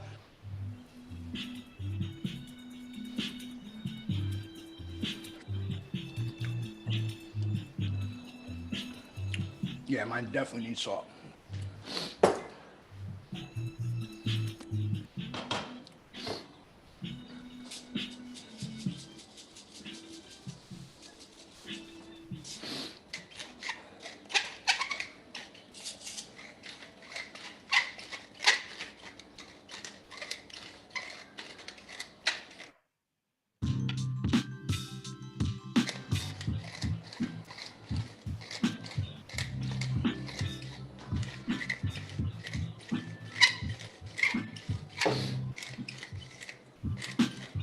It's coming out great over here. Good. So it's like my beer's cold, like, you know, like It's lit. he's like, I'm doing a great job.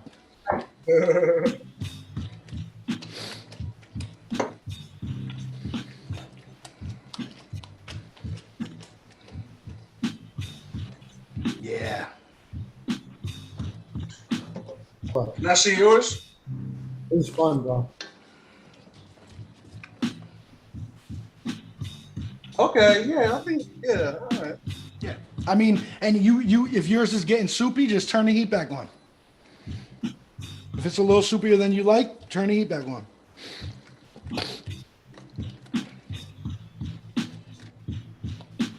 Keep it moving. This look good, man. Oh man, mine looks like phew. I'm ready. I'm ready.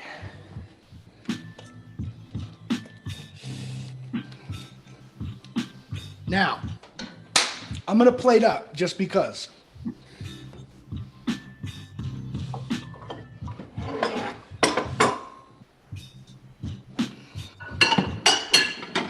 So I could give everybody a glimpse about what we should be looking like. Yo, can y'all hear me?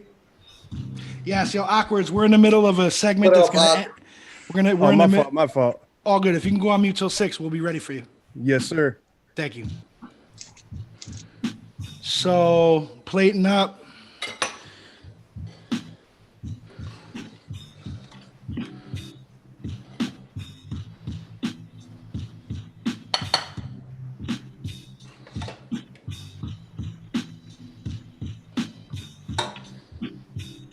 You see how it's like loose? You know what I mean? Yeah. That's how you want it, right?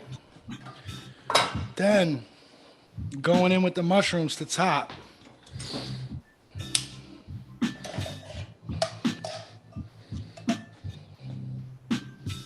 Shout out, gang. Salute, E-O-Grub crew.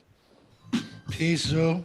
I gotta go take my to the hairs beauty supply store. So I'm about to be 11 hours at the beauty supply store. But aren't you gonna eat dinner first? What are you doing? I gotta run out and come back, my G. I was about to say, I didn't see you chefing nothing over there, Zoo. What's going on? I think I'm losing my connection. I'm hollering at you. Got you.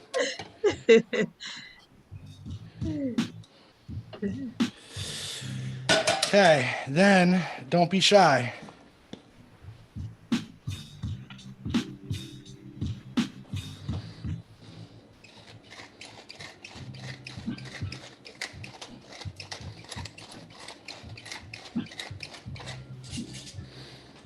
Boom, boom.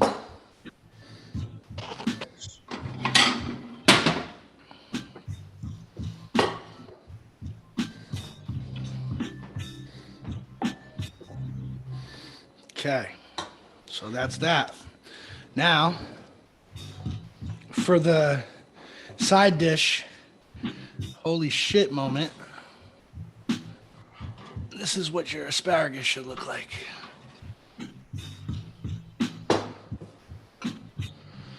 You heard me?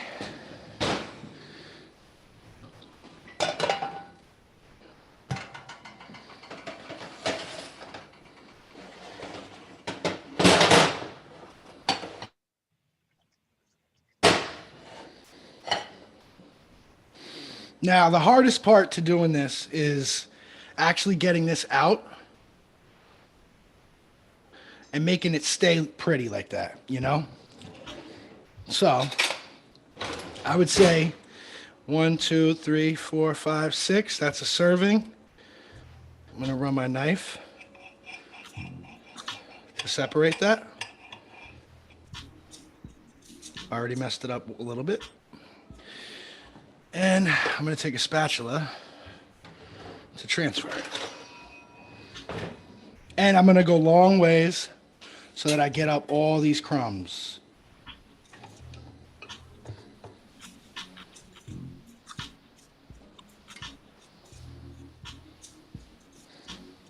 Not the easiest thing to do. Make sure you don't forget that the pan is super hot, like I almost just did and burnt my hand.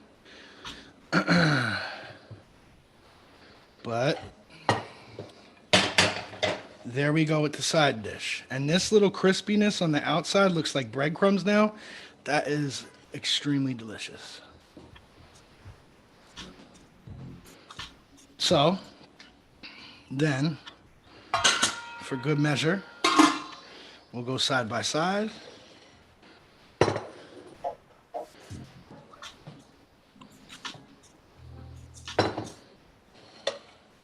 There you are.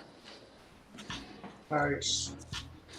This has been another episode of E-O-Grub with Veggie Noble and Cave on beats. We shall see you guys again next month on the last Saturday of the month. And we will make an announcement as to who will be chefing it up. I believe that Il Answer and Carrie Weaver are both in the running, who are in attendance today. So not to put you guys on the spot, but to put you on the spot. Also, just to say one more time, we started up an Instagram account for this segment. It is at E-O-Grub. You'll be able to check out videos of what we did here today, along with some random reality. Go on mute, please. We will be posting about today's episode and random posts regarding food on the new Instagram account, E-O-Grub, E-O-G-R-U-B. this has been episode with Veggie Noble, mushroom risotto, and asparagus parmesan. Thank you so much. Thank you, Veggie Noble. Thank you, Carrie, for pulling up. Yo, Danny, if we